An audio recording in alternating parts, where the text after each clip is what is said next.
Olá, boa tarde, tudo bem? Nós estamos começando aqui a nossa homenagem do Dia do Trabalhador, do Coletivo Pensar Franca.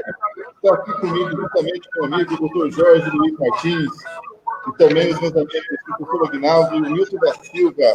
E aí, Dr. Jorge, tudo bem?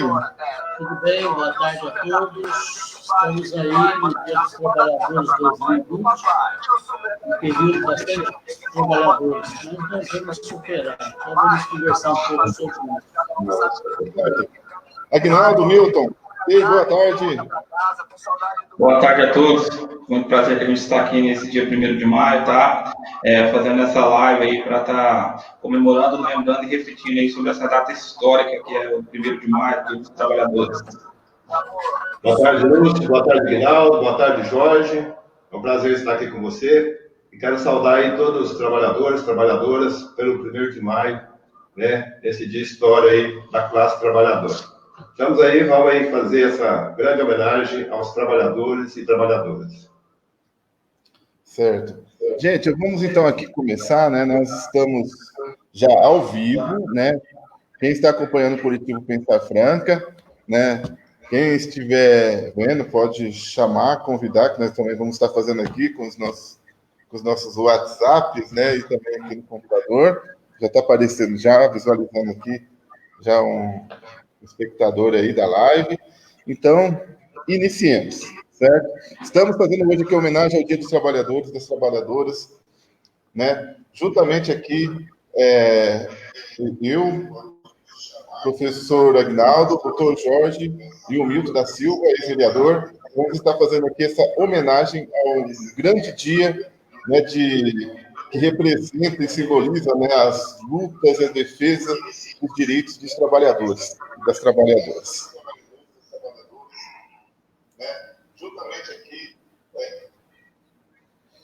Bem, antes de mais nada, vamos saber então, né, quem são aqui os participantes, né? Muitos já me conhecem aqui pelo Coletivo Pensar Franca, Lúcio Ortiz, o advogado, professor. Aí tem o professor Aguinaldo Natalino Pereira de Souza, professor de História, Sociologia e Ensino Religioso na Rede Pública Estadual, e ele também é militante formado pelo Consulta Popular. Milton da Silva, corretor de imóveis, vendedor, técnico de administração, formado pela Escola Técnica do Instituto Federal de São João do Rei, locutor formado pelo Senac Franca. Foi vereador na Câmara Municipal de Franca no ano de 2002 e presidente do Sindicato de Sapateiros de Franca, de 1996 a 2006. E o doutor Jorge Luiz Martins, advogado militante nas causas de direito do trabalho, formado pela Universidade Paulista, Campus São Paulo, pós-graduado especialista em Economia do Trabalho pela Unicamp, e especializado em normas da Organização Internacional do Trabalho, pela própria Organização Internacional do Trabalho, OIT, em Turim, Itália, e fez estudos da realidade do mundo do trabalho pela CUT em Pequim, China. Foi sindicalista dos trabalhadores do Calçado Franca de 1951 a 2004, sendo presidente do Sindicato dos Sapateiros de Franca de 1988 a 1991. Fez parte da Executiva Nacional da CUT, Central Único dos Trabalhadores, de 1994 a 2004.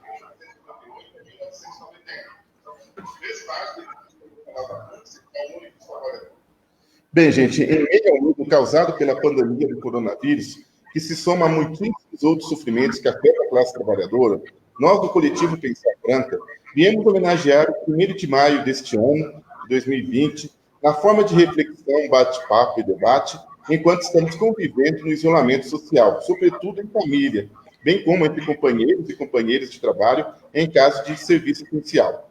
O 1º de maio é uma data muito significativa para a classe trabalhadora, porque é o Dia Internacional dos Trabalhadores e Trabalhadoras, criado em 1889 por um congresso de trabalhadores realizado em Paris. Esta data foi escolhida em homenagem à greve geral que aconteceu no dia 1º de maio de 1886 em Chicago, Estados Unidos, principal centro industrial daquela época.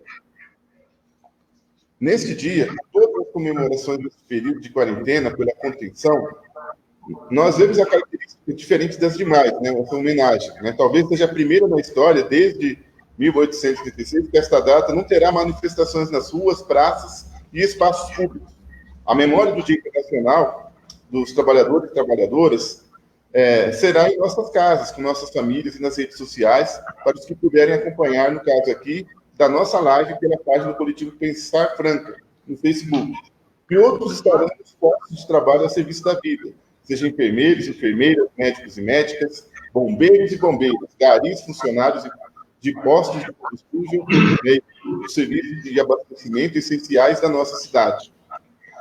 A Pastoral Operária do Brasil, vinculada à CNBB e Igreja Católica, escolheu como tema este ano a escravidão dos novos tempos, a precarização do trabalho.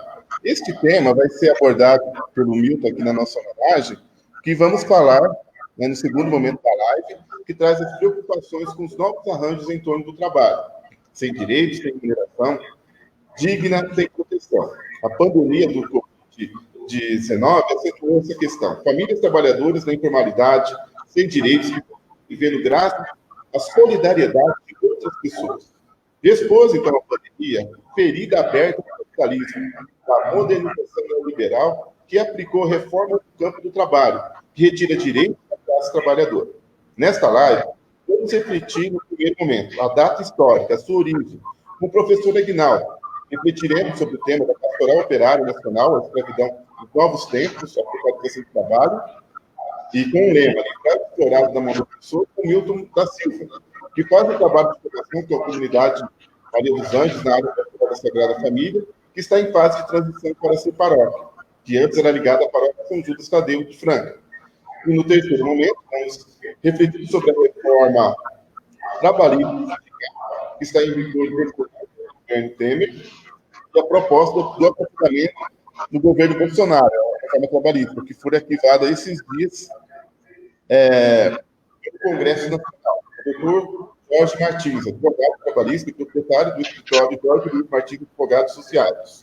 O doutor Jorge vai mencionar sobre a função das autoridades de defender a vida e o direito dos trabalhadores, e também dos pobres, ou seja, os mais vulneráveis da nossa sociedade. Nós, do coletivo, esperamos e acreditamos que o direito seja restabelecido e a justiça seja medida.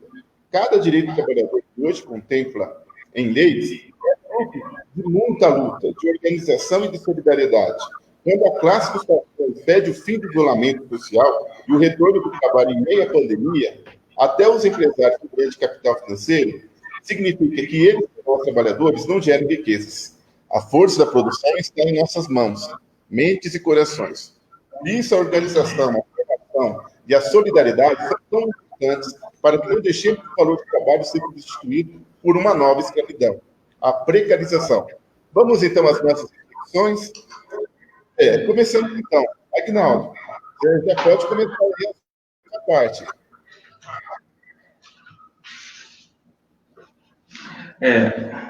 Ok? Então, pessoal, mais uma vez, bom dia, boa tarde a todos, né? Eu gostaria de começar aí a nossa live falando um pouco aí sobre o histórico do conceito de trabalho, né? A palavra trabalho vem do mundo antigo, do latim, e tem origem no termo tripalium, né? Tripalium, naquela época, era um instrumento de tortura. Então, a gente já tem aí uma noção de que o trabalho, principalmente o trabalho braçal, desde a antiguidade, ele era considerado pelos grupos das elites algo penoso, difícil, né? E que deveria ser evitado pelas classes ricas, classes abastadas, ou por aqueles que se consideravam superiores, né? Se a gente fizer uma análise, por exemplo, na sociedade greco-romana, partindo da Grécia, por exemplo, né? A grande maioria da elite grega, das pessoas que na polis de Atenas, que tinham condições econômicas, elas evitavam o trabalho. Inclusive, o trabalho era considerado algo que embrutecia os espíritos humanos, ou seja, homens que eram dedicados à política, à filosofia, não deveriam trabalhar. E assim também partiu para o mundo romano, né? Só que fica a pergunta para todos nós. Tudo bem, tá? O trabalho era visto como algo negativo, né? Mas o trabalho é extremamente essencial, né? Se a gente pegar por base que o conceito moderno de trabalho é a utilização da inteligência, ou seja, da nossa capacidade de pensamento, de raciocínio, para mudar a natureza, para que a gente possa produzir algo, para melhorar a nossa vida, então como que as pessoas na atividade elas viviam? Porque alguém trabalhava para elas, né? Então, em todo mundo grego antigo, a gente tem a presença da escravidão, né? A escravidão, então, era algo muito presente. Inclusive, o Império Romano era um império que foi construído totalmente baseado na escravidão. Não só na escravidão, mas também no expansionismo.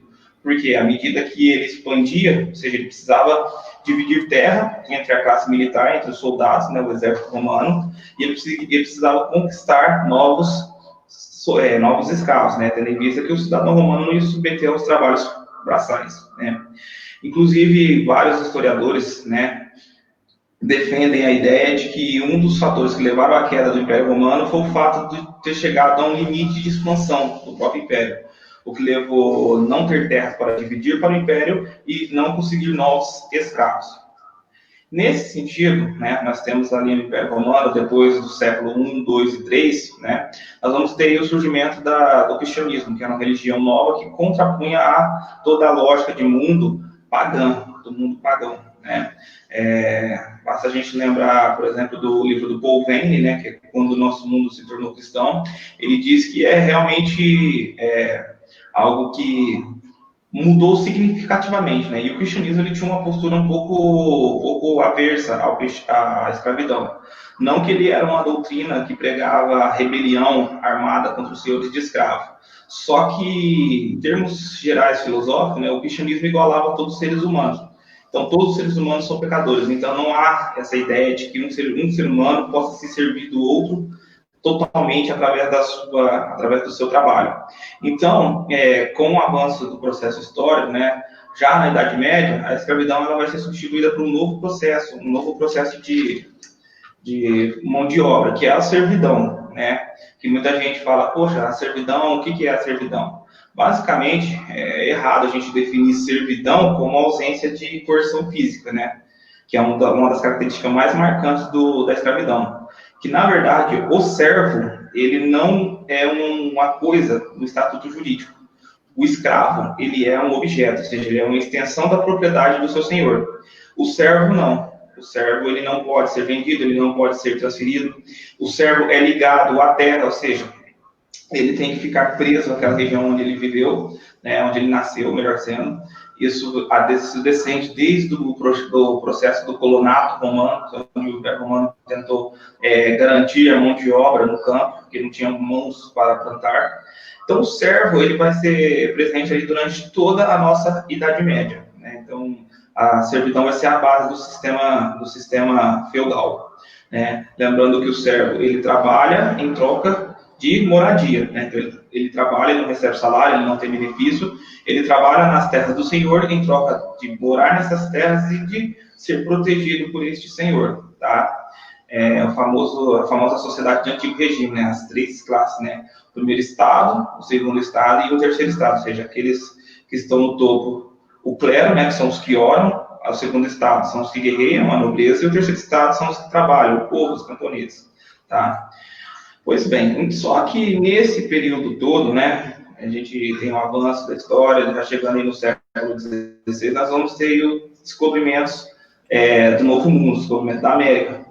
E com o descobrimento da América, o ser humano, principalmente o europeu, nesse momento, né, que a gente está falando da história europeia, ele vai chegar à conclusão de que o mundo não é só aquilo que eles conheciam, né, porque até então, no século XVI, a gente pode pensar que o que os europeus conheciam de diferente. Os africanos, eles conheciam desde antes do Império Romano, desde a época da África, eles já conheciam os africanos da África subsaariana, né? Os asiáticos, povos como os indianos, e posteriormente os japoneses, que foram ser descobertos aí lá por volta do século XVI. Agora, com o descobrimento da América, o europeu vai ver que existem outros povos, e povos diferentes, e estágios, se a gente pode dizer, para a gente não cometer um erro de conceito, nenhum anacronismo histórico, em estágios de desenvolvimentos culturais, tecnológicos, bastante distintos entre eles, né? E quando eles descobrem, então, a América, né, a sociedade europeia já tinha aquela visão de acumulação, de produzir o trabalho pela riqueza, produzir mais-valia, produzir excesso de produção, mais-valia que eu uso no sentido de produzir sobre trabalho. Então, tomando cuidado aí com o conceito histórico, a gente também não trazer um conceito do século XIX, lá do século XVI. Só que é inegável que os europeus já sabiam a lógica de acumulação do capital. Então, eles vão empreender aqui nas Américas, em todo o continente americano, um tipo de atividade que os autores, que alguns autores vão dizer que é uma atividade protocapitalista, né? Por quê? Porque eles vão estabelecer uma lógica de mercado, uma lógica de lucro, né? E para isso, você precisa novamente de mão de obra, né? E essa mão de obra ela não seria servil, como era até então na Europa. Essa mão de obra não poderia ser o europeu trazendo da Europa para cá. Você tinha que ter um novo sistema de mão de obra, né? No primeiro momento, né, tentou-se a experiência da mão de obra indígena, né, através da troca entre mercadorias. Só que isso acabou não dando muito certo por vários fatores, né? Primeiro, porque o indígena se rebelava com muito mais facilidade, ele conhecia o território. O indígena ele sabia onde fugir, para onde ele vinha, para onde ele ia. Então, não vai dar muito certo essa tentativa de escravidão indígena. O que não quer dizer que os indígenas não foram escravizados. A tentativa de escravizar os indígenas ela aconteceu durante toda a história do Brasil. Tá? Até no século XX a gente vai ter relatos aí de tentativa de escravidão de populações indígenas. Então, qual foi a saída, pensando do ponto de vista dos portugueses agora? A saída, então, foi trazer para o Brasil, para trabalhar aqui nos projetos econômicos de Portugal, trazer a mão de obra escrava vinda de Portugal. E aí, cabe a gente fazer algumas ponderações a respeito disso, né? Basicamente, o continente africano daquela época, do século XVI, ele já conhecia a escravidão. A escravidão ela chega na África por volta do século IX e século X. Tá? A escravidão ela chega no continente, que eu chamo de África aqui, tá, pessoal? Entenda-se África subsaariana, a África negra, a África que está abaixo do deserto do Saara, tá? Eu não estou falando de África do Norte, aquela ali na orla do Mar Mediterrâneo. Quando a escravidão chega na África, ela é levada através de mercadores muçulmanos, islâmicos, né? Porque o Islã ele tem um princípio de que, a partir do momento em que você oferece a palavra de Alá, de Maomé, e a pessoa, por livre e espontânea vontade, ela nega essa palavra, então, praticamente, ela deixa de ter direito sobre si mesma. Então, é legítimo que você submeta essa pessoa à sua vontade. Afinal de contas, ela é uma pessoa explicitamente negadora da fé.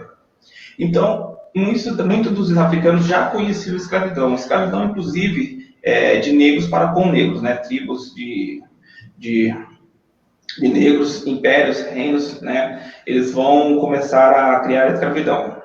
Aí você pode parar e pensar, poxa, então quer dizer então que os brancos não tiveram culpa, então toda essa conversa aí de escravidão sempre foi falsa. Bom, na verdade, os brancos tiveram muita culpa sim. Por quê? Essa escravidão que existia na África, aí é uma forma de trabalho, era esporádica, ou seja, ela fazia parte da dinâmica cultural. Ou seja, você não fazia uma guerra exclusivamente para conseguir escravos. Esses escravos eles eram conquistados conforme você tinha guerras por outros fatores. Então, pode-se pensar que se você conseguir um escravo, levava 30, 40 anos para você conseguir outro. E esse escravo ele era totalmente inserido dentro da dinâmica social desse povo conquistador. Então, o escravo ele não era visto como um ser à parte, um objeto, algo que estava além. Ele era inserido, né? Ele fazia parte, ele era introduzido dentro dessa sociedade. Qual é a novidade com a chegada dos europeus, então? Os europeus vão levar para a África a noção mercadológica da escravidão. Ou seja, o escravo ele vai passar a ser visto como uma mercadoria, como um bem, um produto que você pode lucrar em cima dele, através do comércio. Então, esses portugueses eles vão incentivar algumas tribos negras mais organizadas, que já têm um poder mais centralizado, que já têm uma noção de centralização política e militar muito mais avançada. Essas tribos elas vão ser, como é que eu posso dizer? Elas serão incentivadas a estarem conquistando novos escravos para vendê-los aos portugueses. E a gente fala vender aqui, mas na verdade o que era praticado era quase que um escambo. No século XVI e XVII, o comércio de escravos basicamente era por troca de melaço de cana, aguardente, produtos de origem animais, vinhos portugueses, né? Então, Isso vai fazer com que, ao longo dos séculos XVI e XVII, o Brasil tenha recebido aí algo em torno de, estima-se, alguns historiadores, entre 4 a 12 milhões de escravos, nesses 388 anos em que, vamos colocar menos, né? Esses 300 anos de escravidão. E isso foi algo assim que marcou muito a história do trabalho no Brasil. Por quê? Porque no nosso país, o trabalho, principalmente o trabalho braçal, mais de 60% do nosso tempo de existência foi um trabalho braçal compulsório, ou seja, onde as pessoas eram obrigadas a trabalhar, né? Onde você submetia o indivíduo ao trabalho através da coerção física, psicológica e moral, né? Então, assim, são poucos anos, assim, a escravidão acabou em 1888, né? Se a gente for parar para pensar, 388 anos contra, estamos em 2020, 122. Então, ou seja, a grande parte do nosso tempo foi com mão de obra forçada. Isso marcou muito a história do Brasil, de que aqui no nosso país, produtividade, lucratividade está ligado com coerção do trabalhador, né? Isso é uma mentalidade assim, que ainda é muito forte, ainda em grandes setores da nossa sociedade. Agora, levando agora a discussão um pouco mais do lado da Europa, para a gente chegar aí à origem da data do 1º de maio, nós vamos ter ali a Revolução Industrial. Gente, a Revolução Industrial mudou completamente, não tem o que dizer como era o trabalho antes da Revolução Industrial e como era depois. Basicamente, a produção dos meios de subsistência antes da Revolução Industrial era basicamente quase que tudo braçal. Você praticamente era tudo manual, tudo o indivíduo lá, o mestre de ofício, ia fazer o sapato. Ele que curtia o couro, ele que sabia fazer a cola, ele que costurava, ele fazia todos os processos, entende? Já com a Revolução Industrial, nós vamos ter a criação das máquinas e isso vai levar ao que a gente chama de alienação. Primeiro, essa alienação ela vai ser em 2 níveis, alienação intelectual e material. Como assim alienação intelectual? Antes da Revolução Industrial, o trabalhador ele tinha um domínio sobre todas as etapas da produção. Com a Revolução Industrial, nós vamos criar a lógica de que cada indivíduo na produção vai exercer apenas uma etapa da produção. Isso vai fazer com que esse indivíduo, aos poucos, ele venha perdendo a autonomia sobre o seu próprio trabalho, ou seja, ele deixa de ter o direito do trabalho dele. E, basicamente, essa alienação ela é a grande responsável pela queda do salário e pelo domínio que os patrões vão ter sobre os trabalhadores. E a Revolução Industrial vai levar a jornadas de trabalho desgastantes. Por volta do século século XVIII, XIX, na Inglaterra, existiam alguns setores industriais que trabalhavam 17 horas por dia, 16 horas, 15 horas. E o 1º de maio, ele está ligado muito à bandeira da redução da jornada de trabalho para 8 horas diárias. Como você bem disse no início da live, o feriado foi instituído primeiro na França, em Paris, em 1889, antes disso, ele foi, em 1888, num congresso também em Paris, da Segunda Internacional. A Segunda Internacional Comunista da época, ela declarou o 1º de maio Dia Internacional de Lutas pela classe trabalhadora, só que esse feriado ele aconteceu por causa da greve que aconteceu em Chicago, estado de Illinois, nos Estados Unidos. E essa greve ela foi ocasionada porque os trabalhadores estavam pleiteando a jornada de 8 horas diária. Então, tudo isso foi algo que marcou a história do feriado. E nessa greve, houve confronto entre os manifestantes e a polícia. Vários manifestantes foram presos e mortos. Inclusive, 4 deles foram presos e depois eles foram condenados à morte, ao enforcamento, e um desses 4 ele acabou cometendo suicídio na cadeia. Por incrível que pareça, eles foram sentenciados em 1889, no mesmo ano que a França declarou o feriado do dia 1º de maio. Então, o feriado ele é marcado assim, em todo o mundo, ele é feriado em quase todos os países.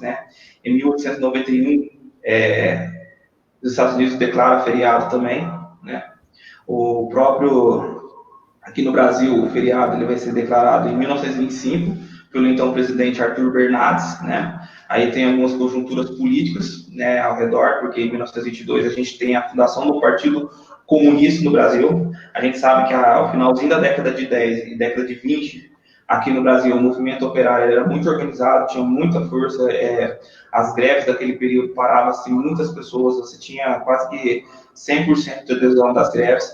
Então, o presidente Arthur Bernardes decidiu que era hora de se ter o 1º de maio no Brasil. Aí, para mim continuar, eu gostaria de saber de vocês se eu tenho tempo, porque eu já estou falando direto por uns 15 minutos. Posso continuar? Pode, Aguinaldo. Então, basicamente, a gente sabe que esse feriado ele tem um histórico de luta, né, da classe trabalhadora, né? Só que o que vai acontecer? O que acontece?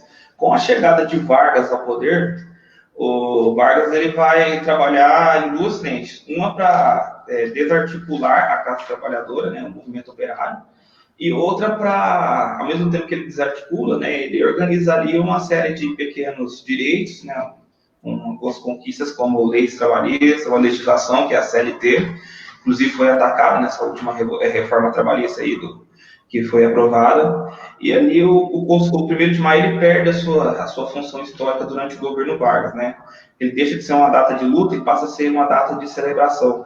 Ah, vamos celebrar o Dia do Trabalho, dos trabalhadores. Aí se cunha o termo Dia do Trabalho, né? Que a data original é Dia do Trabalhador. Trabalho todo dia de trabalhar, né? Se a gente trabalha todo instante. Se a gente for ver o conceito sociológico de trabalho, na sua casa você está trabalhando, né? Porque a gente tem a noção de que trabalho é algo remunerado. Se não gera algum benefício financeiro, não é trabalho. Muito pelo contrário, né? Trabalho são várias coisas que a gente faz aí que a gente nem se dá conta, né? Então, foi se criando a noção de Dia do Trabalho. E aí foi se introduzindo dentro do feriado uma noção muito trabalhista, né? Aquela coisa de que vamos organizar um sistema dentro da lógica capitalista, de acumulação de capital, mas um capitalismo solidário, né? Vamos dizer assim, para dizer a palavra aí do Alberto Pasqualini, né? Um dos maiores exponentes do trabalhismo no Brasil, né? E depois ele até foi citado por Leonel Brizola, né? Na década de 80, que era a lógica de que o trabalhismo ele aliava a lógica de acumulação capitalista com o bem-estar da população, da classe trabalhadora brasileira, né? Ou seja, o trabalhismo, em última instância, ele anula o conceito de luta de classes de Karl Marx, né? Porque Karl Marx diz o quê? Que burgueses e proletários são duas classes antagônicas e que o bem de uma leva necessariamente ao mal da outra, né? Não existe a possibilidade de você ter meio termos entre elas. E o trabalhismo do Brasil, posto por Vargas e depois trabalhado ao longo de todo o restante do século XX, ele é muito forte. Inclusive, uma das maiores bandeiras hoje do trabalhismo, atualmente, que a gente tem no Brasil, é o PTB, né, na figura do Ciro Gomes, né, que é aqueles que acreditam que pode se aliar tanto a qualidade da classe trabalhadora com a lógica de acumulação capitalista das grandes empresas. Então, nesse que a gente tem aí essa lógica histórica aí do trabalho. Aguinaldo, uma pergunta. Você acha que a data internacional 1º de maio influenciou a Igreja Católica depois de criar a data de São José Operário? Bom, é uma pergunta um tanto quanto, assim, espinhosa, né? Sou católico. Pegaria mal se eu falar para você, não, a igreja colocou a data no 1º de maio porque já tinha celebração. Só que a noção de que São José Operário era um santo dos trabalhadores, ela é antiga às lutas do século XVIII e século XIX, né? Eu não posso falar para você porque eu não conheço como foi o processo da data do santo em si. Eu também nem sei se houve uma mudança de data, né? Porque às vezes ela poderia ter sido outra data antes e a igreja viu a oportunidade de se aproximar da classe trabalhadora, levando a data para o 1º de maio. Por isso eu já não posso afirmar. Certo. Jorginho aqui, o doutor Jorge vai estar comentando um pouco a respeito da data. Aguinaldo, quando você falou o PTB, o PDT também defende o trabalhismo. Também. PDT, o Partido Democrático Brasileiro também, ele é uma das mesmas vertentes também. Certo, ok. Tudo certo? Certo. Alguma coisa? Não, por enquanto, tá doido, pô, vai dormir, já foi 20 minutos de aula de história, pelo amor de Deus. Trabalhador, sou super trabalhador, enfrento os desafios, o perigo que for, super trabalhador, são as aventuras do super trabalhador. Demorou, quem trabalha e mata a fome, não come o pão de ninguém, mas quem come não trabalha.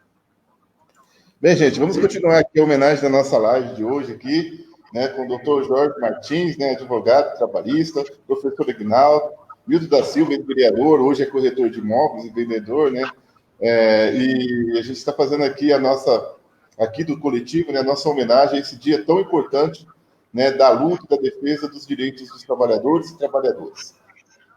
Milton, então hoje você vai estar falando aqui para nós um pouco sobre o tema e o lema da Pastoral Operária, para nós? Pode começar. Isso, Lúcio. Boa tarde a todos. Bom, Lúcio, inclusive pegando um gancho aí do belo relato da história que o Ignaldo fez, é importante relembrar, né, que a igreja, do lado profético, diz que São José foi pai adotivo, né, de Jesus, junto com Maria, né, e nesse processo, na oficina da carpintaria, né, São José, Jesus começou seu trabalho,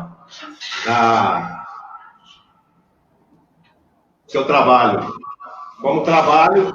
Então, nesse momento, Jesus já mostra, né, essa diferença no questão do trabalho escravo. Né? Na verdade, como São José começa a trabalhar, e naquela época não tinha a valorização do trabalho, como foi bem feito o relato que o Ignaldo faz. Foi só a partir do momento da vida pública de Jesus, né, que ele começa a ser valorizado. E nesse trabalho da vida pública de Jesus, né, seu trabalho começa a evoluir e que vai mostrar essa diferença da importância, né, de mostrar o valor da justiça social que começa com o trabalho social, da vida pública de Jesus. Então, é dentro dessa reflexão que a Pastoral Operária traz, nesse 1º de maio hoje, que é falar um pouco da situação que nós estamos vivendo hoje na questão da precarização do trabalho. Então, nós pegamos hoje, nos últimos períodos, na verdade, bateu como fosse um tsunami na classe trabalhadora, né? A questão da pandemia, do coronavírus, a questão da reforma trabalhista, que foi um dos grandes prejuízos que a gente tem visto na classe trabalhadora, na questão de perda de seus direitos. Então, se nós pegarmos os últimos períodos, dezembro de 2014 até 2017, houve no Brasil o fechamento de 2,9 milhões de empregos. Quer dizer, foram 2,9 milhões de empregos perdidos, né, com carteira. Quer dizer, aqueles trabalhadores que tinham a carteira assinada, que foram perdidos esses postos de trabalho. E as causas, principalmente, prolongadas pela a questão da crise, né, da reforma trabalhista, e colocando a questão também, que acabou a questão da pandemia. Então, nesse contexto, a gente vê, inclusive, os argumentos usados a favor da necessidade de uma reforma trabalhista, foi o que geraria em torno de 6 milhões de empregos. Que, na verdade, né, que os dados que a gente acaba de falar não mostram nada disso. Quer dizer, então os empresários e o governo, parte do governo, que sempre defendeu a questão do mercado internacional, é que geraria esses empregos, mas muito pelo contrário. Entre novembro de 2017, data da entrada em vigor da reforma trabalhista, até junho de 2018, foram criados mais de 50 mil empregos formais. Desses 50 mil, 26 mil, mais de 26 mil, são postos de trabalho interminentes. E mais de 13 mil, em torno de 13.300 empregos parciais. Ou seja, quais 8 de cada 10 empregos formais foram contratos atípicos e precários, que passam a ser reconhecidos pela legislação. Qual que é o... Em outras palavras, né, vamos dizer assim, a reforma, na verdade, serviu de pretexto para substituir aquele emprego garantido do trabalhador de carteira assinada, né, um emprego de qualidade, para o emprego intermitentes e temporários. Quer dizer, então, o trabalhador passa de ter aquele emprego com a carteira assinada, com direito de 13º, fundo de garantia, a questão da garantia da previdência, para ter um emprego informal, né, sem qualquer desses direitos. Então, na realidade, serviu, na verdade, para desonerar, tirar os encargos dos empregadores. Tá? Então, atualmente, o trabalho informal abrange hoje, no Brasil, mais de 41% da população economicamente ativa, o equivalente a 38,4 milhões de pessoas, segundo os dados do IBGE. Então, desse total de trabalhadores informais, 24 milhões são trabalhadores autônomos. O percentual deles, que não possui CNPJ, chega a quase 80%.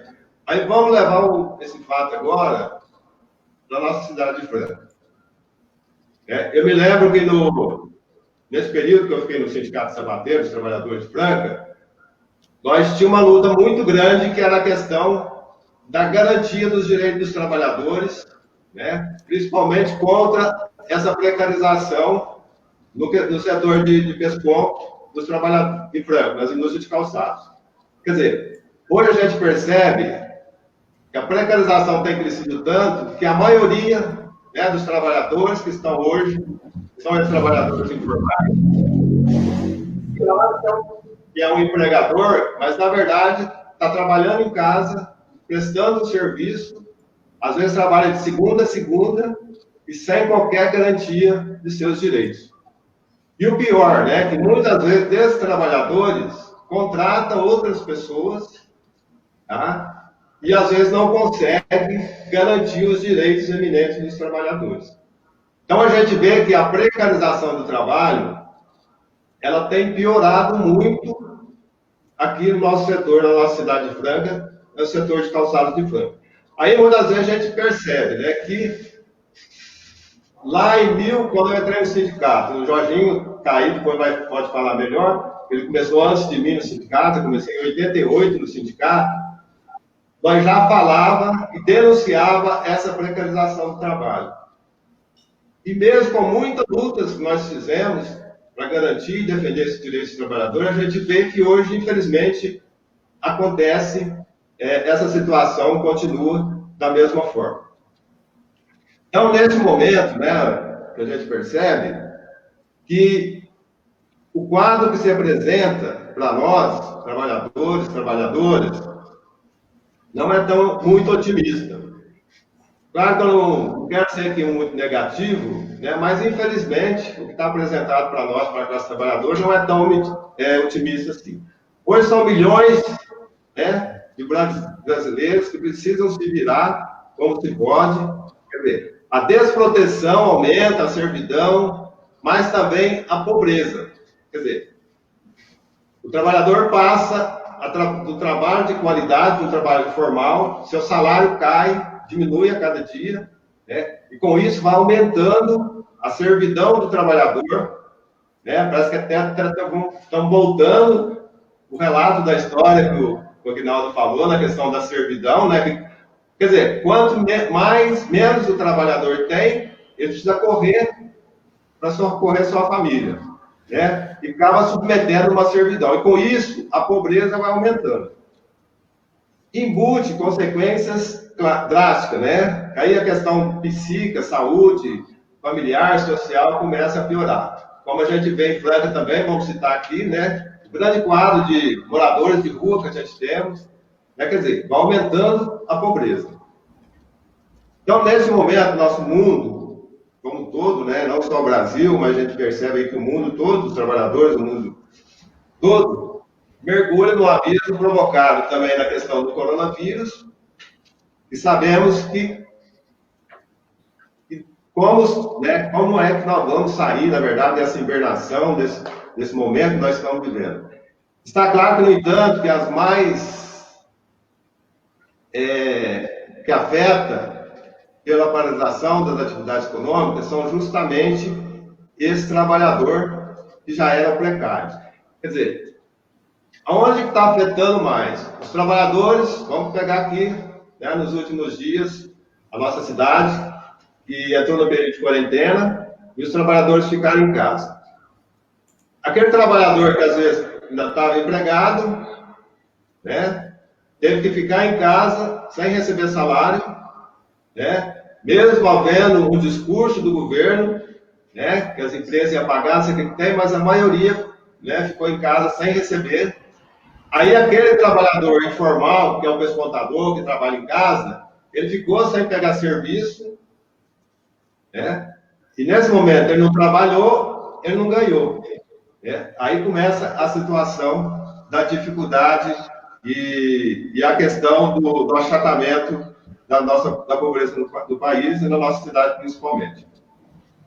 E aí é importante a gente pensar, né, como nós vamos resolver essa situação. Aí, inclusive, aqui, ó, no trabalho que a pastoral traz, né, é uma pergunta que depois a gente vai debater no final, com certeza, por que não houve muita reação da classe trabalhadora diante das reformas trabalhistas e previdência feitas pelo governo Temer e Bolsonaro? Pensar no mundo do trabalho depois da crise do coronavírus será uma enorme tarefa que nos aguarda. Devemos enfrentá-la desde agora. Então, são perguntas que cabem a mim, a nós que estamos aqui nesse debate, eu, você, Lúcio, o Guinaldo, o Jorge, e também os trabalhadores que estão nos ouvindo. Né? Se nós lembrarmos os anos, né, vou pegar aí de 81, os anos 80, 90, que nós conseguimos várias conquistas dos trabalhadores sapateiros de Franca, não foram assim, ó, coisas assim, ó, que vem caída do céu. Nós tivemos que ir para a rua, né, lutar, protestar para garantir esses direitos.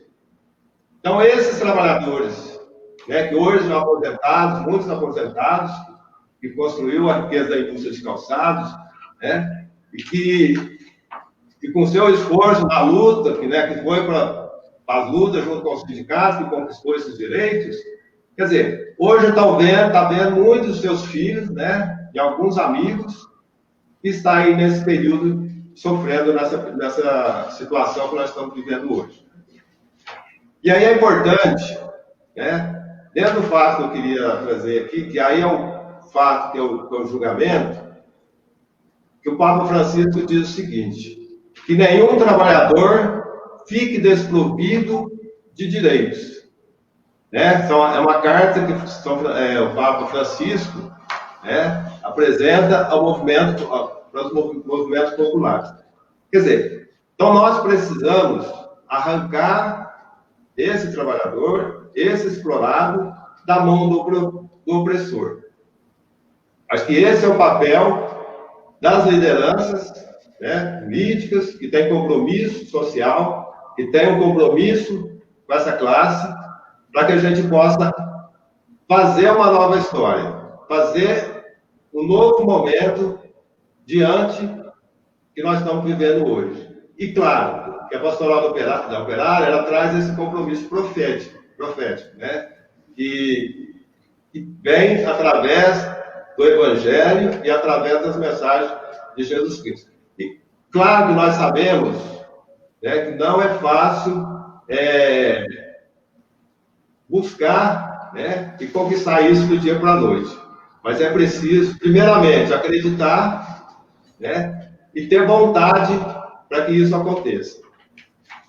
E aí, se a gente vai aqui no pastoral, a reflexão que ela traz, né, então ela traz um momento da gente ver, julgar e agir. Então, no agir, Aí já vem para a questão da organização para enfrentar a realidade do mundo do trabalho, né, que é tecendo a rede de vida. Aí ela traz alguns dados aqui que é muito importante, né, que eu vou citar aqui. Que aí fala um pouco da economia do nosso país, né? 280 bilhões foram varridos na Bolsa de Valores brasileira só na última segunda-feira, do dia 9/3, segundo o jornal Valor Econômico. E no último dia 6/3, as 70 empresas que têm ações no índice Ibovespa valiam em conjunto 3.369 milhões. Logo perto no dia 9/3, às 12 horas, esse valor de mercado somado delas era 3,087 trilhões. E no dia 21 de fevereiro, sexta-feira de carnaval, a cifra era de 3,858 trilhões. Destes, então, a perda acumulava já alcance de 770 milhões. O que eu quero dizer com isso? A burguesia, né, os grandes empresários, os grandes proprietários desse país, perdeu muito. Né? Quando a bolsa cai, que eles aplicam o seu dinheiro na bolsa, né, caiu, perdeu muito, em pouco tempo. E agora vem com um discurso que é o seguinte: ou vai trabalhar, arrisca pegar o coronavírus, né, ou vai morrer de fome. Né? Vai trabalhar, arrisca pegar o vírus, ou vai morrer de fome. E a gente sabe, quem está morrendo de fome vai fazer o quê? Vai querer ir trabalhar. É o discurso que nós vimos nos últimos períodos na mídia. Né? Aí em Franca, o que aconteceu? Muitos que voltaram, alguns foram demitidos. Né? E com o discurso, nós não podemos pagar tudo o acerto, vocês vão ter que perder parte do acerto. Como aconteceu com alguns trabalhadores, né, esse dia, vi uma entrevista do dirigente sindical Ronaldo Sapateira, que os patrões estavam fazendo os trabalhadores abrir mão dos 40% do fundo de garantia, que era um direito garantido. Então, com isso, né, isso é claro, que a classe trabalhadora, esse discurso dos empresários foi para a classe trabalhadora. Então, o que isso tem a ver com o título desse texto? Muito, em outras palavras, significa que essa burguesia, e mais dos pobres, diante de uma crise sanitária e econômica, não querem deixar o dinheiro público e ser destinado para atender as necessidades dos mais vulneráveis. Ou seja, a maioria das empresas, quando entra em crise, o que elas fazem? Elas querem exoneração de impostos do governo. Né? E aí, se o governo pega o dinheiro e joga e leva para beneficiar os trabalhadores, por exemplo, como aconteceu aí a questão do abono, do período de quarentena. Quer dizer, poderia dar muito mais do que R$600. Mas só que os empresários não pode dar muito dinheiro, não. Esse dinheiro tem que ficar, porque nós não precisar, o dinheiro tem que estar no cofre público. Né? Por exemplo, vou citar aqui, muitas empresas, a gente sabe, quando ela começa a entrar em crise, ela começa a deixar de pagar fundo de garantia do trabalhador, começa a deixar de depositar, o INSS que o trabalhador paga, que é descontado da folha direta, ela deixa de pagar, e vários outros impostos a empresa vai deixando, não vai pagando. Aí chega um momento que não consegue pagar, aí ela vai pedir exoneração do governo, como acontece com os grandes bancos do nosso Brasil.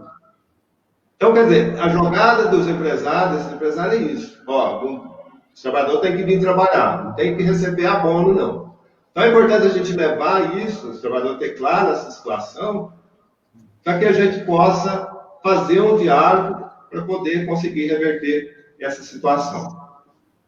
Então, desde o início dos anos 90, com a implantação das políticas neoliberais, essa destinação de recursos públicos para os ricos aumentaram drasticamente. Hoje, na verdade, são 2.153 bilionários que detêm a riqueza equivalente a 4,6 bilhões de pessoas no mundo. Então, se pegar no mundo, 2 bilhões, quer dizer, 2.153 pessoas bilionárias que têm a riqueza de 4,6 bilhões de pessoas no mundo. Então, vem a disparidade, da desigualdade. 2.000 bilionários detêm o equivalente a 60% da riqueza do mundo. Então, quer dizer, 2.000 bilionários detêm uma riqueza no total de 60% da riqueza dos brasileiros do mundo. 60% da riqueza do mundo. Isso segundo dados da Oxfam de 2019. E em cada ano cresce com disparidade. Aí vamos para o Brasil. No Brasil, nós temos 6 bilionários que detêm uma riqueza igual a 100 milhões de brasileiros. Então, a gente vê que a disparidade da desigualdade é tão grande, e isso que nós precisamos reverter. Às vezes o pessoal precisa ter um discurso, que é um debate que acontece muito, que representantes políticos, por exemplo, vamos dizer aqui em Franca, a Câmara de Vereadores não precisava receber salário. Esse discurso precisa ser revisto. Talvez aquele que não trabalha, que não faz o direito, o seu trabalho como deveria ser feito, precisa rever. Ou nós repensar como nós vamos escolher melhor os nossos representantes. Então, o que eu quero dizer com isso aqui? Porque é muita diferença, é muita desigualdade quando a gente vê dados citados aqui. No nosso próprio Brasil, a situação que nós estamos vivendo, você ter 2.000 bilionários detendo uma riqueza no total de 100 milhões de brasileiros. Agora, vocês acham que todo esse dinheiro veio do trabalho merecidamente? A gente sabe que não. Então, se olhar para a lista de bilionários, esses bilionários brasileiros, vamos ver a repetição dos sobrenomes, muitos ligados ao setor financeiro. Como, por exemplo, aqui traz uma pergunta seguinte. O próprio presidente da Fiesp, por exemplo, ele não tem nenhuma empresa. Ele é um representante financeiro, é presidente, representa uma entidade e não tem nenhuma empresa. Então, como é que ele chegou a esse valor bilionário? Então, para a gente pensar, finalizando aqui um pouco, já a minha conversa, Lúcio. Então, para pensar o mundo de trabalho hoje, nós precisamos enfrentar essas questões. Ter claro isso. Que só existe economia porque tem trabalho. Só o trabalho que faz a riqueza. Através do trabalho que se faz a riqueza. Por mais que se diga que a tecnologia está substituindo o trabalho humano, não devemos acreditar nisso.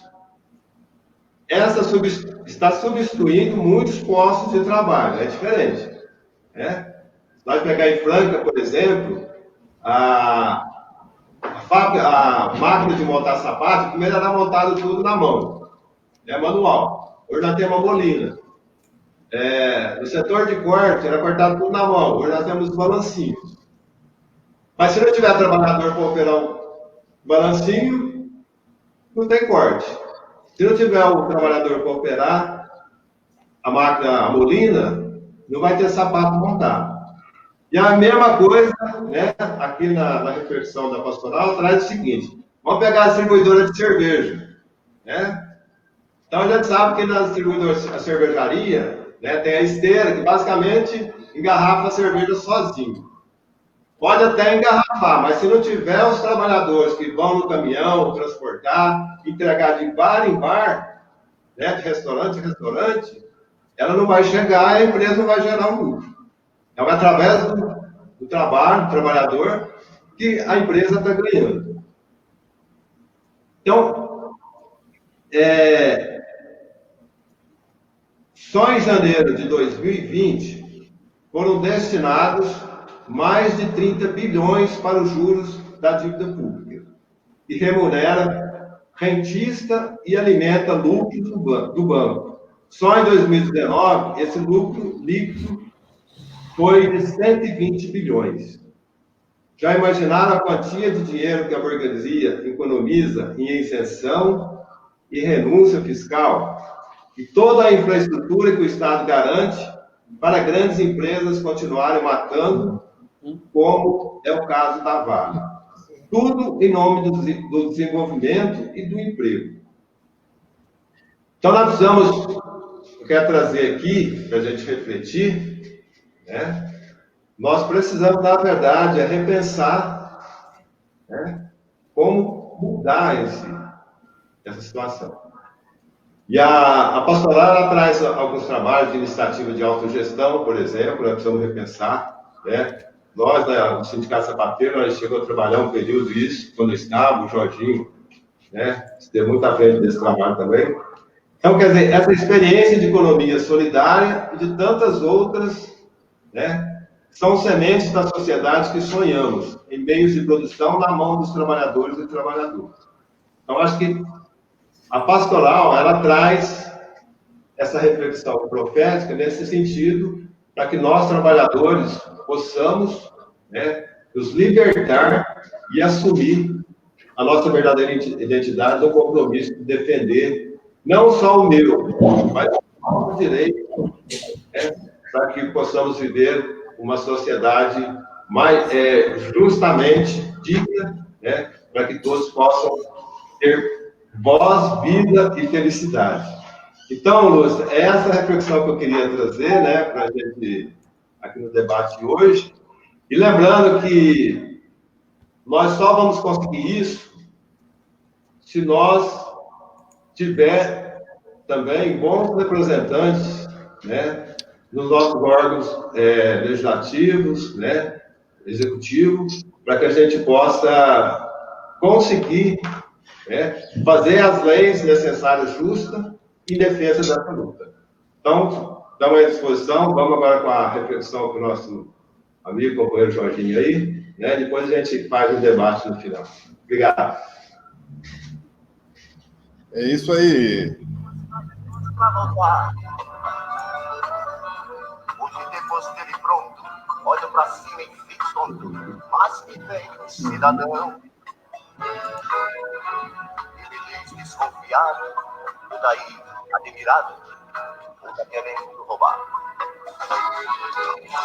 Meu domingo tá pertinho, vou pra casa e esquecido, dá vontade de beber.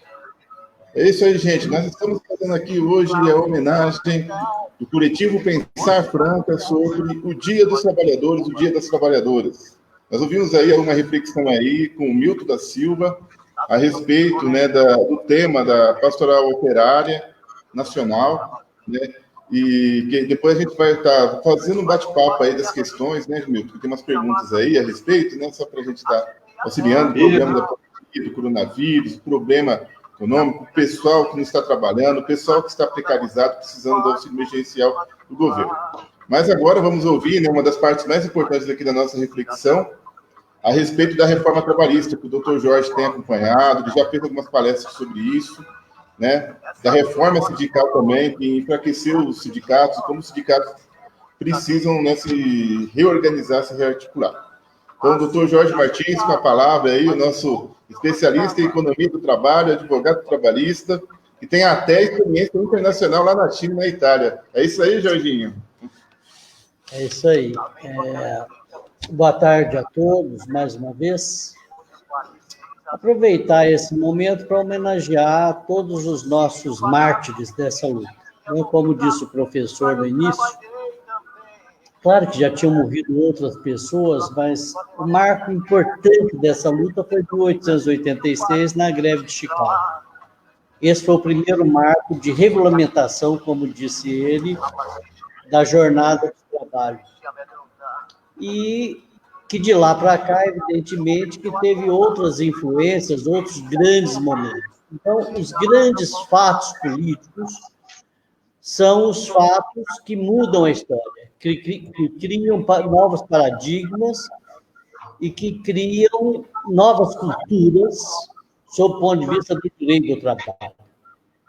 A exemplo da Revolução Bolchevique, de 1917, e toda a polarização existente naquele período entre os comunistas e os capitalistas, em que essa pressão toda, durante os anos que sucederam à Revolução Bolchevique, até a década de 40, por um lado, a Europa criando uma coisa chamada o Estado do Bem-Estar Social, a partir dessa pressão, que era bem...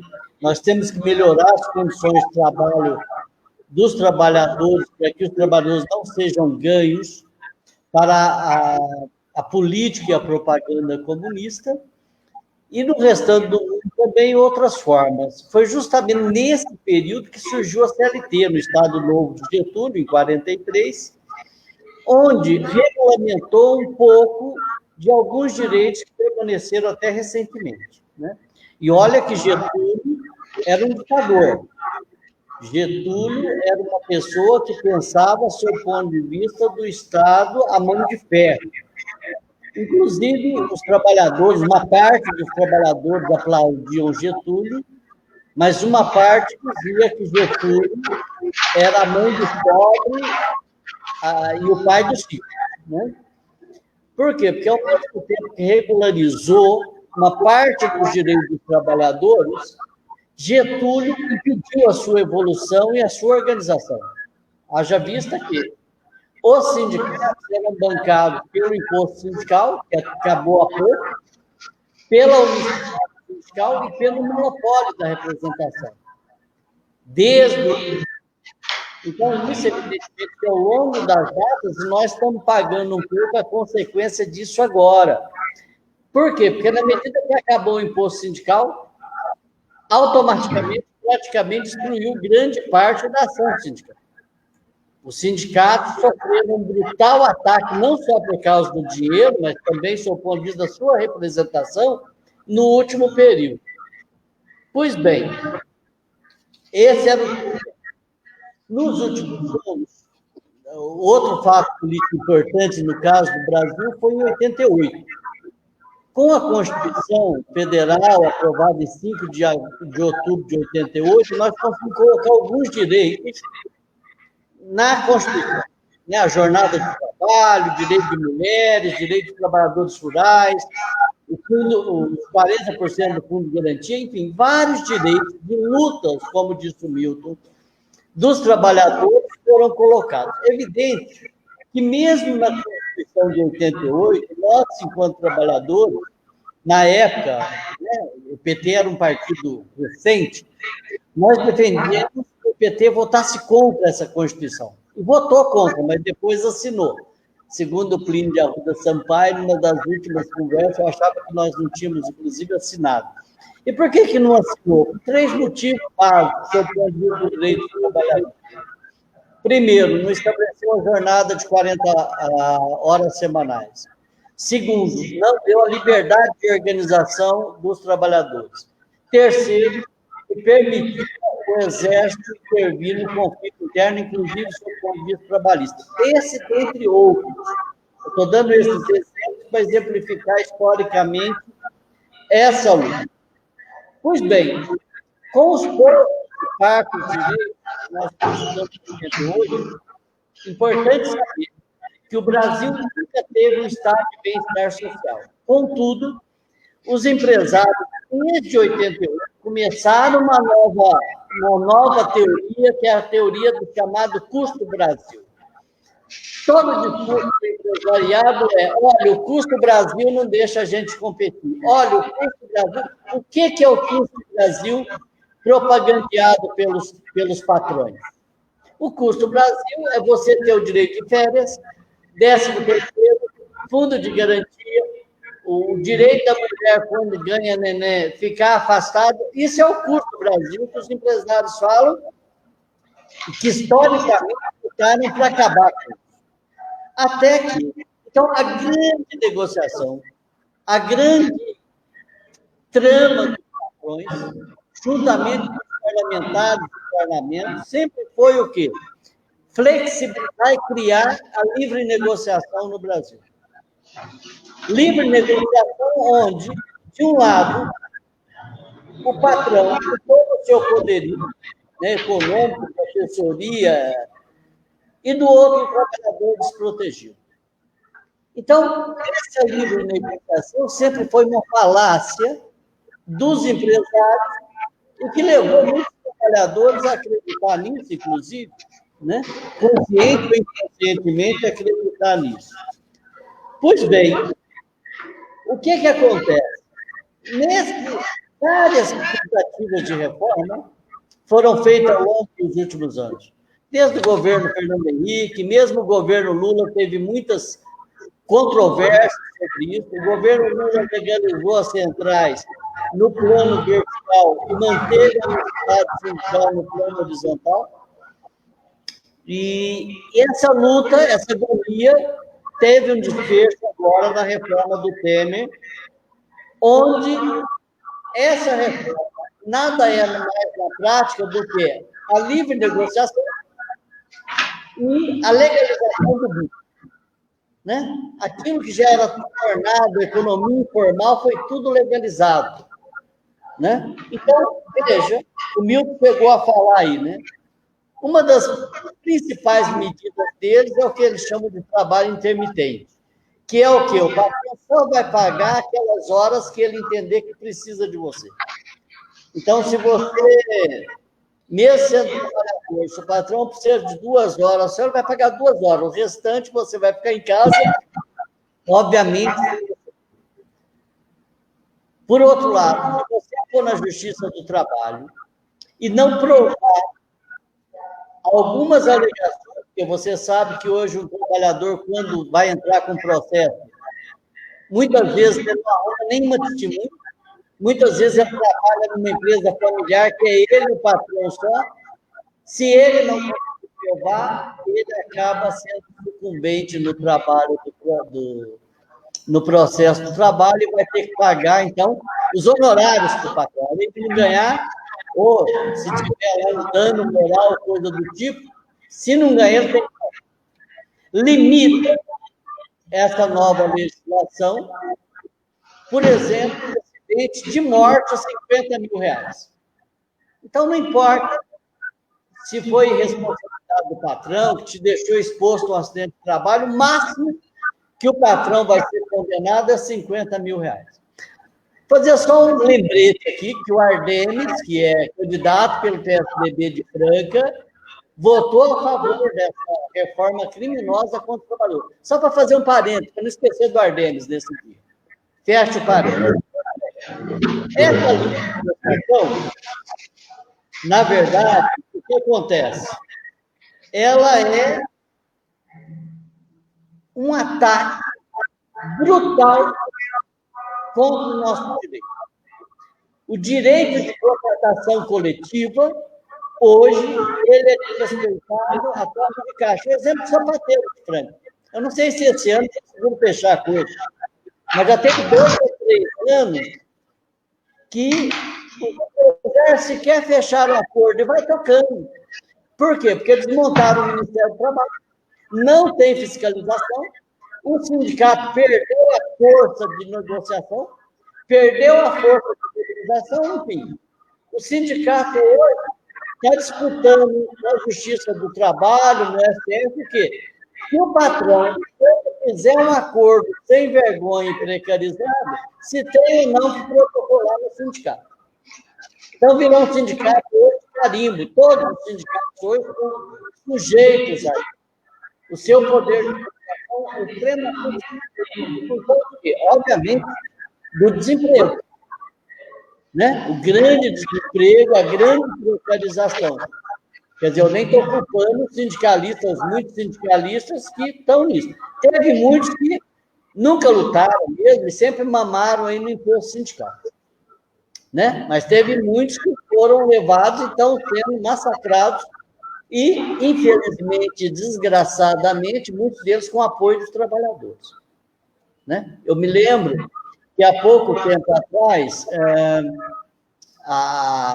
uma empresa de Franca, né, mobilizou o senador para vir pressionar o sindicato para assinar a redução do salário.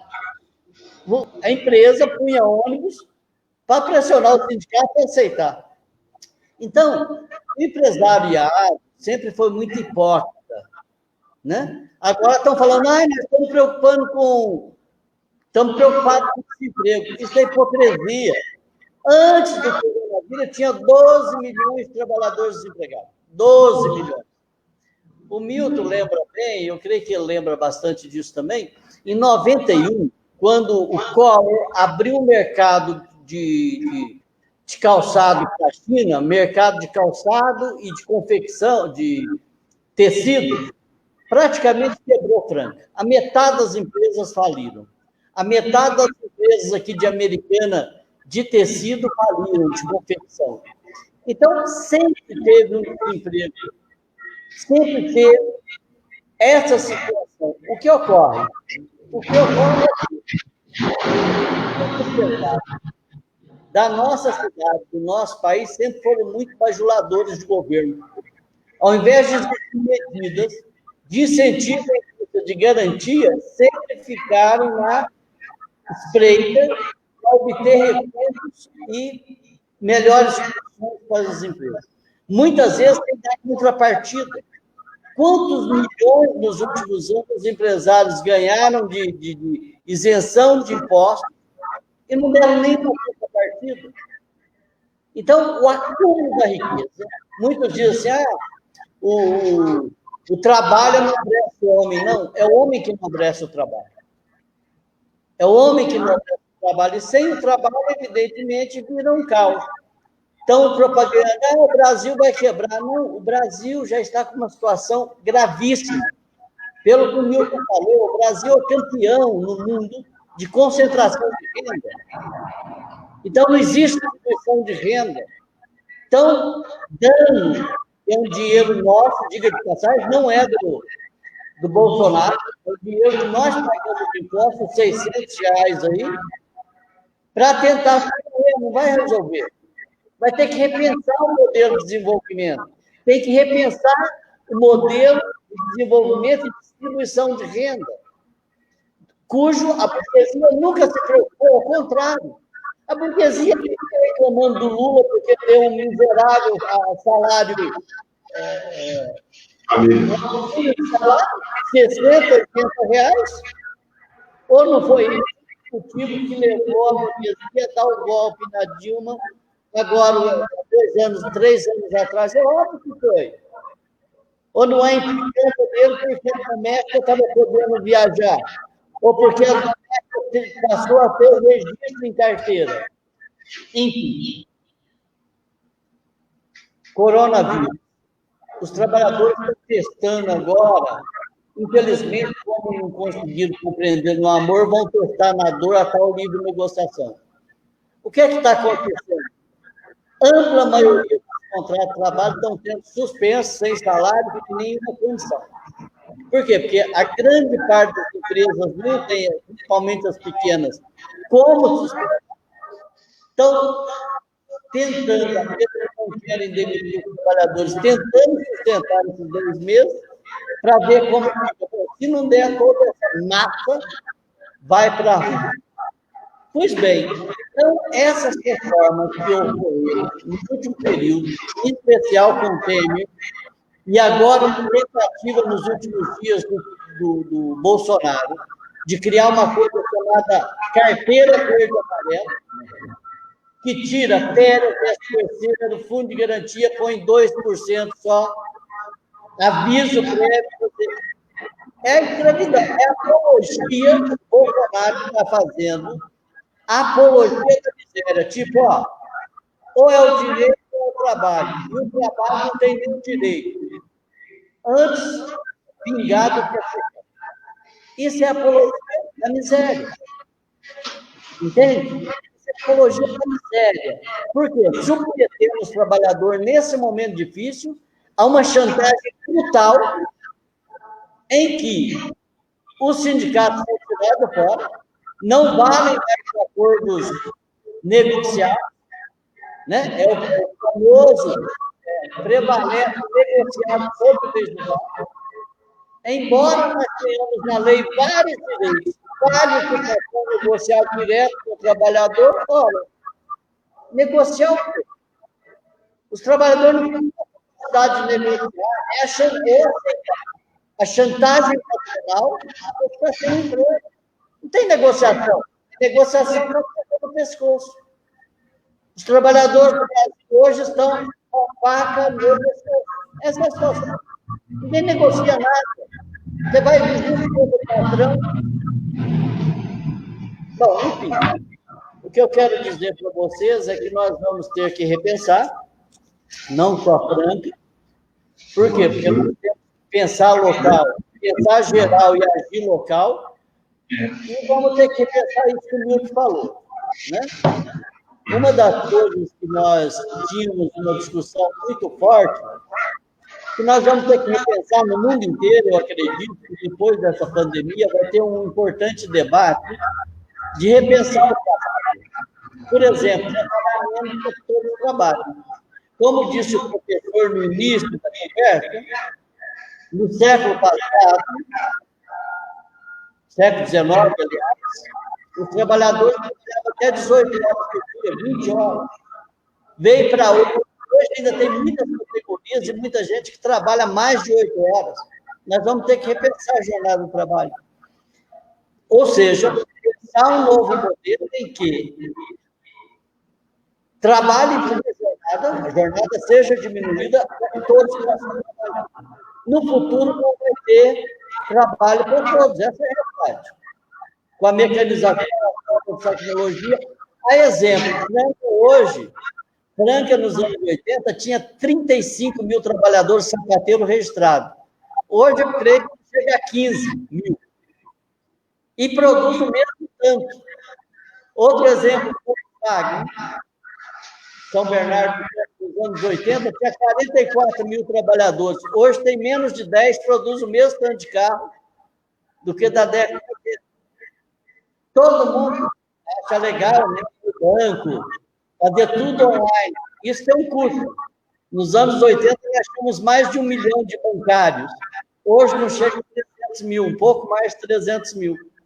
Então, as novas tecnologias, por um lado, nos ajudam, por outro lado, cria um dilema. Como vai ser o futuro do emprego no Brasil e no mundo, né?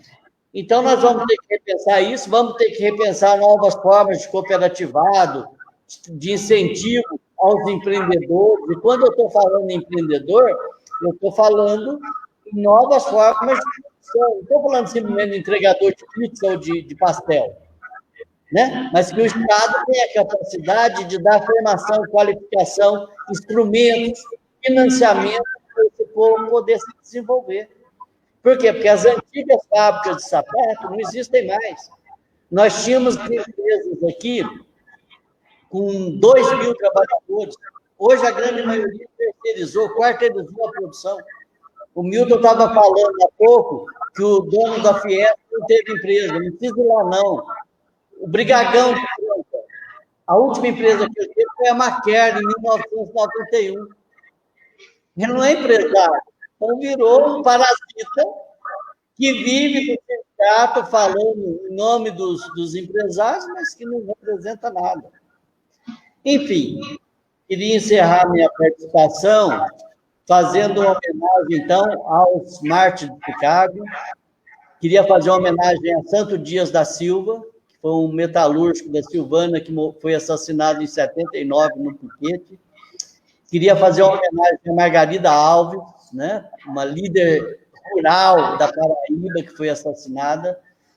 Queria fazer uma homenagem ao Valdemar Rossi, nosso grande líder da Pastoral Operária, já que o Milton falou da Pastoral Operária, que faleceu exatamente há 3 anos, dia 4 agora faz 3 anos. Fazer uma homenagem ao todos os trabalhadores de saúde, que apesar do Bolsonaro, com as suas declarações criminosas para o povo sair para a rua, esses trabalhadores da saúde estão dando um exemplo de dignidade. O que é dignidade do trabalho? O que é dignidade do trabalhador? Né?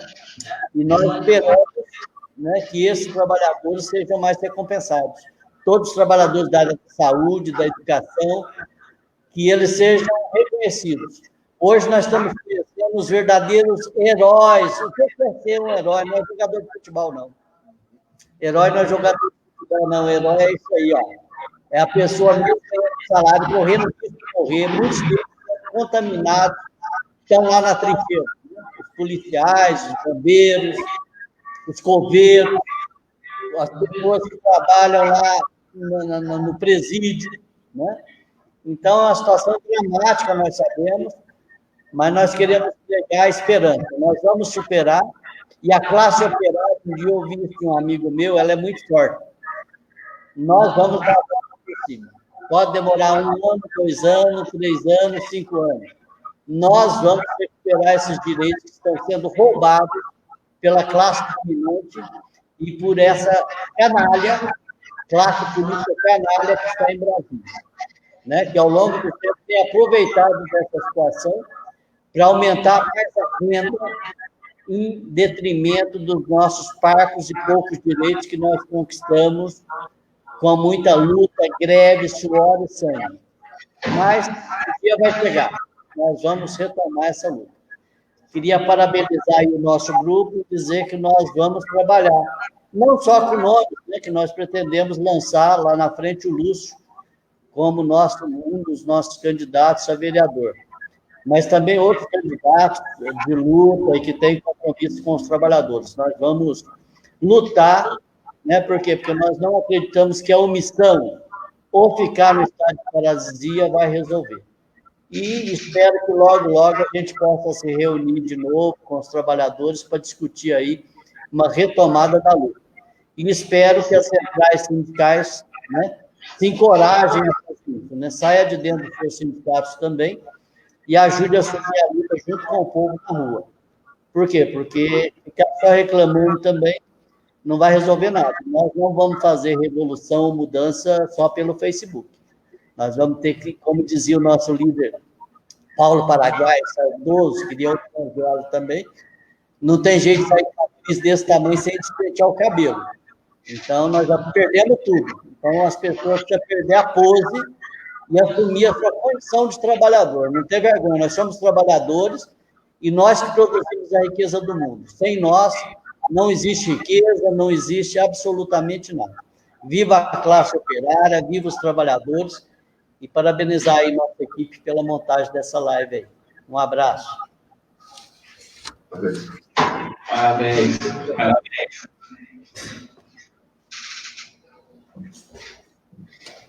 Estou fazendo aqui a live meio, né? Lúcio. Na maioria das casas, também eu posso entrar. Porque eu vim da terra, da serra, não deixei nada faltar. Hoje o homem criou asas, na maioria das casas, também eu posso entrar.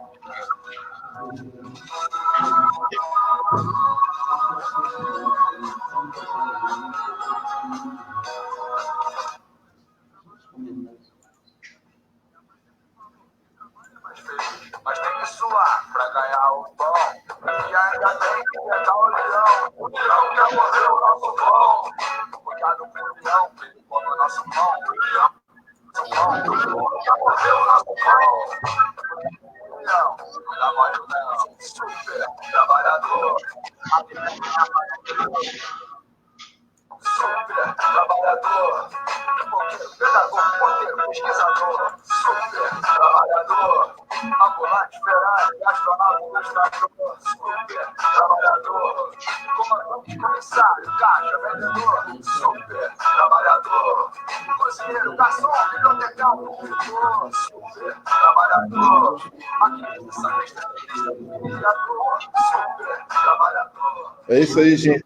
estamos aqui finalizando agora a nossa live, né, que estendeu bem aí, né? Mas eu acho que passamos a mensagem, a homenagem que precisávamos fazer.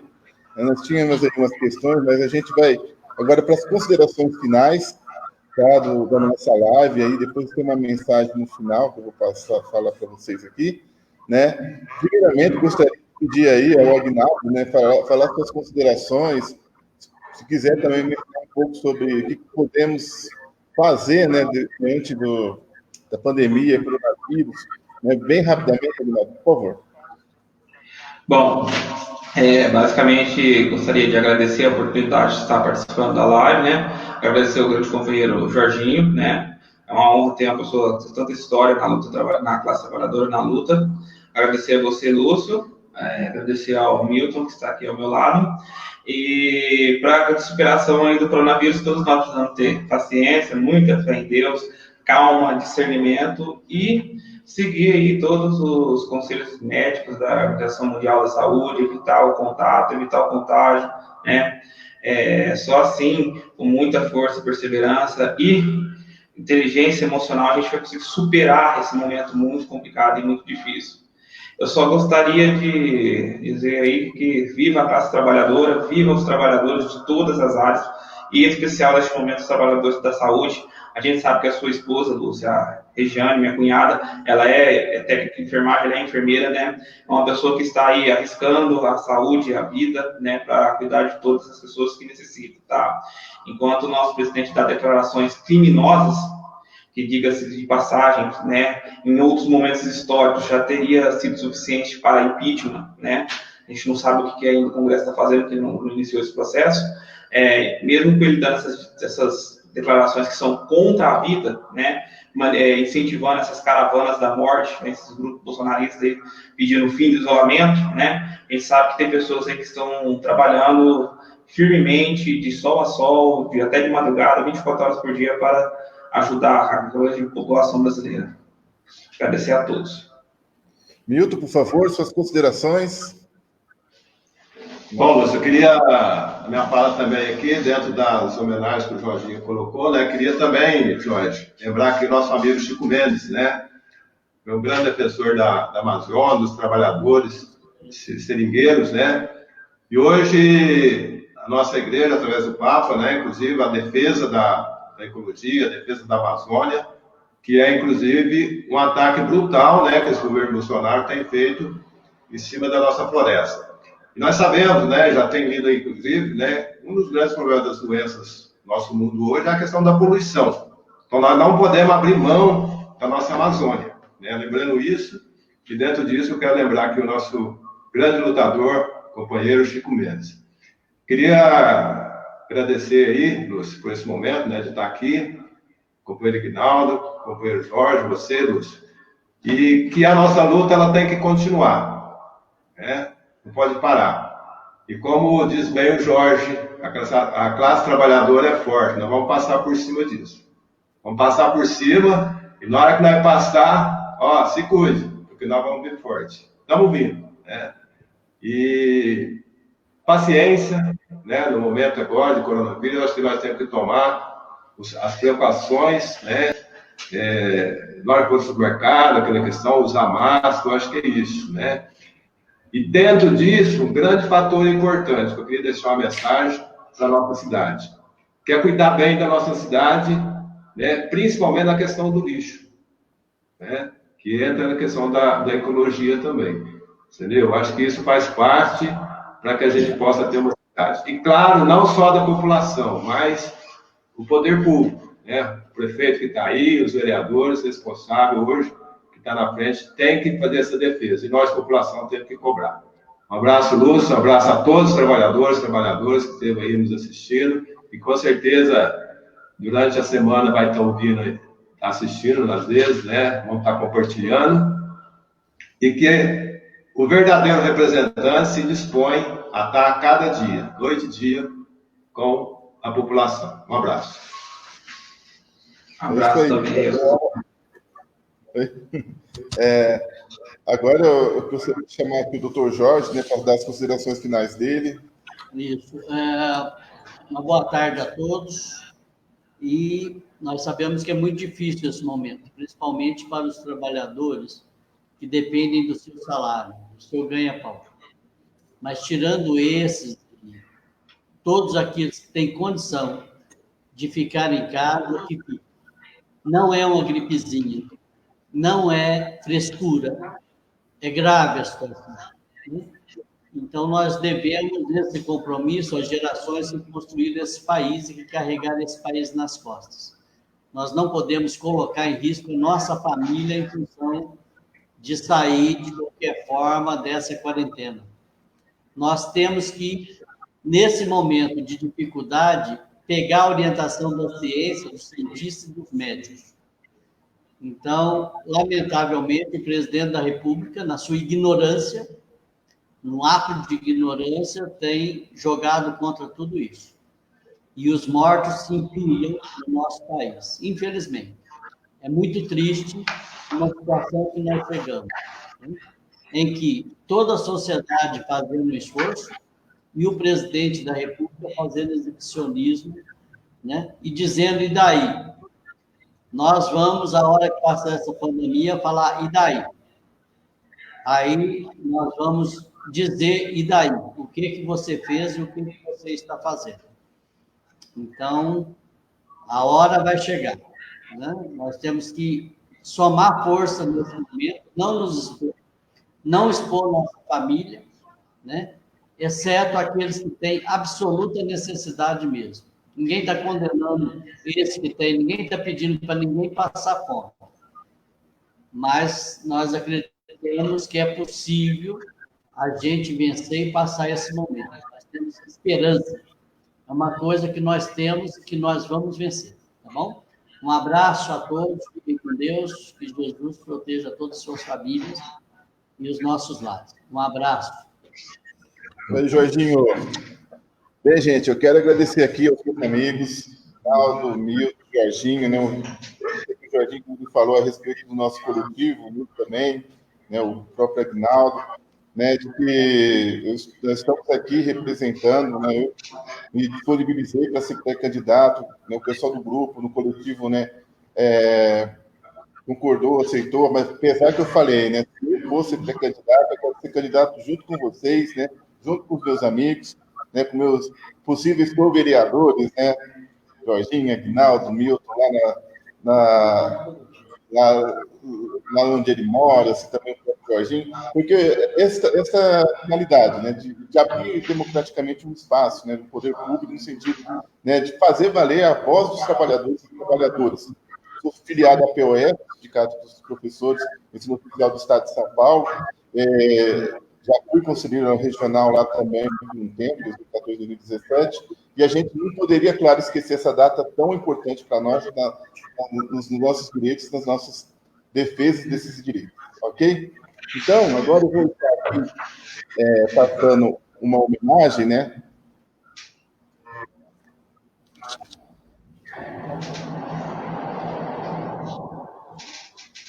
Eu queria... Pode falar, Jorge. Eu queria sugerir uma salva de palmas para todos.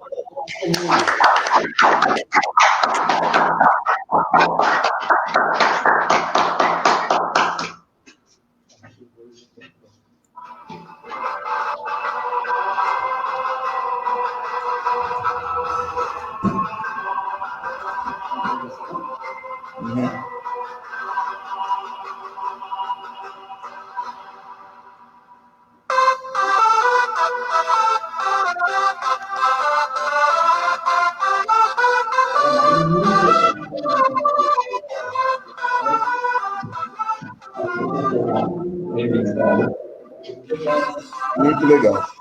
Sim, claro, muito legal. Acho que também foi muito legal também. A nova cultura começa quando o trabalhador e o trabalho são tratados com respeito. A sabedoria consiste em entender que o tempo dedicado ao trabalho nunca é perdido. O trabalho é a melhor e a pior das coisas. A melhor se for livre, a pior se for escravo. Uma máquina pode fazer o trabalho de 50 pessoas comuns, mas nenhuma máquina pode fazer o trabalho de uma pessoa extraordinária. No espreguiçar do amanhecer, a aurora abraça o sol, acordando homens e mulheres para os exercícios do arrebol.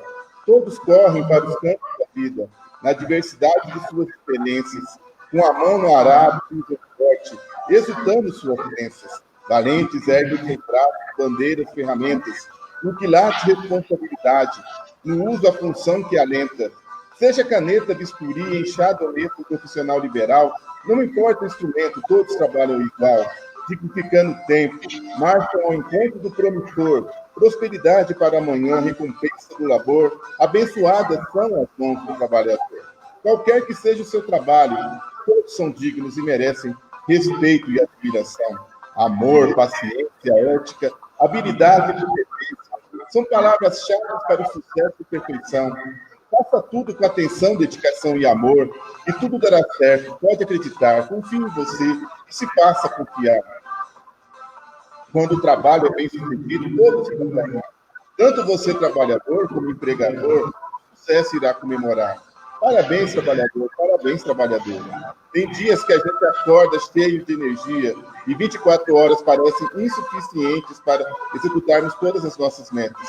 Em outros momentos, reduzimos o ritmo e o desânimo toma conta, mas há aqueles dias em que sentimos que tudo vale a pena e que não estamos aqui por acaso. Temos uma missão pessoal e profissional que nos motiva a enfrentar os desafios e pensar: estou fazendo o melhor. Feliz dia dos trabalhadores, feliz dia das trabalhadoras. Não é a consciência do homem que define o ser, mas ao contrário, o seu ser social o filósofo limitaram-se a interpretar e a contemplar o mundo de diversas maneiras. O que importa é transformar. Trabalhadores do mundo todo unidos. Gente, muito obrigado por estar aqui comigo até agora nessa live. De novo, uma salva de palmas. E esse Dia do Trabalhador de 2025, né, seja o marco das nossas vidas.